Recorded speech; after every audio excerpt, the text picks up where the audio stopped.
দর্শক, একটা ইন্টারেস্টিং ব্যাপার আপনাদেরকে দেখাই। আহ,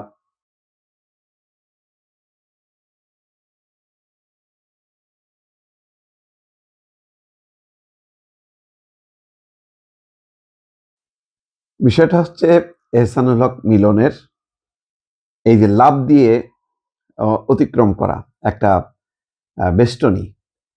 তো সেটা নিয়ে এখন ট্রল হচ্ছে সেই শপথের দিন থেকে।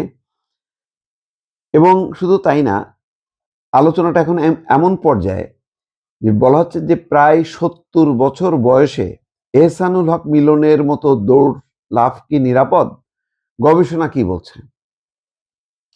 যেটা হচ্ছিল, রিপোর্টে যেটা আসছে যে তার এই দৌড়ে যাওয়ার কারণটা হচ্ছে যে তিনি লেট করেছেন। লেট করাতে যাতে শপথ অনুষ্ঠানটা ধরতে পারেন। সকাল ১০টায় নির্ধারিত ছিল, তো ওইটা ধরেই সবাই গেছে, যদিও ১০টা ৪০-এর দিকে শপথ অনুষ্ঠানটা হয়েছে। ইশরাক হোসেনও লেট করেছে, পরে তিনি জামাতের সদস্যদের সাথে শপথ বাক্য পাঠ করেছেন। তো যাই হোক, এখন বলা হচ্ছে এহসানুল হক মিলন চাঁদপুর ১ আসনের, যিনি এখন শিক্ষামন্ত্রী হয়েছেন, তার দৌড় লাফ মানে দৌড়ে লাফ দেওয়াটা একটা সামাজিক যোগাযোগ মাধ্যমে ভাইরাল হয়েছে। যে এইটা এই বয়সে, যেহেতু বয়স তার প্রায় ৬৮ বছর, এই বয়সে এইরকম মানে লাফ দেওয়াটা ঝুঁকিপূর্ণ হলো কিনা।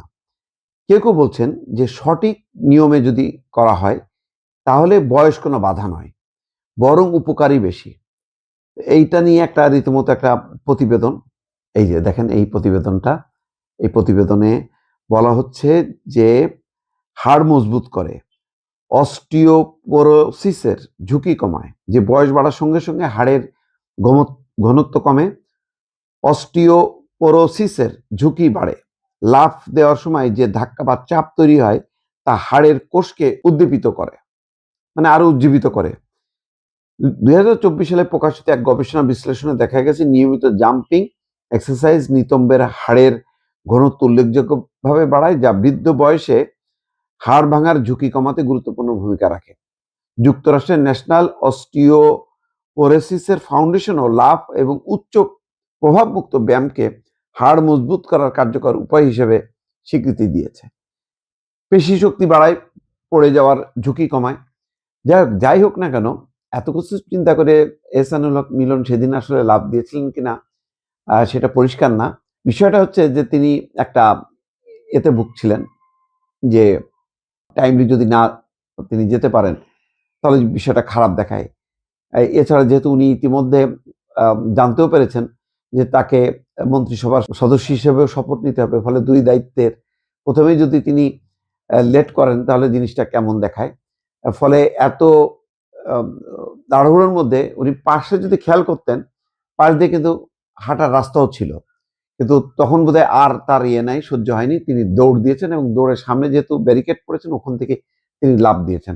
এই লাফ দিয়ে যদি তিনি পড়ে যেতেন তাহলে কিন্তু বেশ একটা বড় ধরনের ঝুঁকি মধ্যে পড়ে যেতেন, হাড় ফ্র্যাকচার হয়ে যেতে পারত। যথেষ্ট ঝুঁকি নিলেও তিনি সফল হয়েছেন, এটা বলা যায়। যে তার এটাও দেখেন, এহসানুল হক মিলন বলতে গেলে বিএনপির রাজনীতি থেকে কিন্তু ছিটকে পড়ে গিয়েছিলেন। তিনি বিএনপির কোনো পদ পদবিতে ছিলেন না। কোনো পদ পদবিতে না থাকার পরেও তারেক রহমান চিন্তা করেছেন যে যেহেতু নকল নির্মূলের ক্ষেত্রে তার একটা বিশাল একটা অবদান আছে, সফল তিনি, সুতরাং তাকে কাজে লাগাইতে হবে। তখন তিনি আর চিন্তা করেননি যে এহসানুল হক মিলনের ব্যাকগ্রাউন্ডে কি কারণে দলের থেকে বিচ্ছিন্ন, কি কারণে তাকে আর গুরুত্ব দেওয়া হয়নি। তিনি চিন্তা করেছেন সামনের দিকে যাইতে হলে এহসানুল হক মিলনের মতন একজন যোগ্য লোক দরকার। সেটাই তিনি করেছেন। দেখেন এই ক্ষেত্রে তারেক রহমানও সঠিক। সবাই বলছেন যে শিক্ষামন্ত্রী হিসাবে এহসানুল হক মিলন এই পর্যায়ে আসবে, এটা ধারণার বাইরে ছিল, ফলে এটা একটা চমক। এহসানুল হক মিলন অতীতে নকল নির্মূলের ক্ষেত্রে বা দমনের ক্ষেত্রে, নিয়ন্ত্রণের ক্ষেত্রে যেমন সফল, আবার দেখেন এই যে লাফ দিয়ে তিনি যে পড়লেন, তিনি ঠিকই তো সফলভাবেই তিনি অতিক্রম করে চলে গেলেন। এটা অন্য যে কারোর জন্য ঝুঁকিপূর্ণ, অন্যরা অনেকেই এই ঝুঁকিটা নিত না, কিন্তু তিনি ঝুঁকি নিয়েছেন এবং সফল হয়েছে।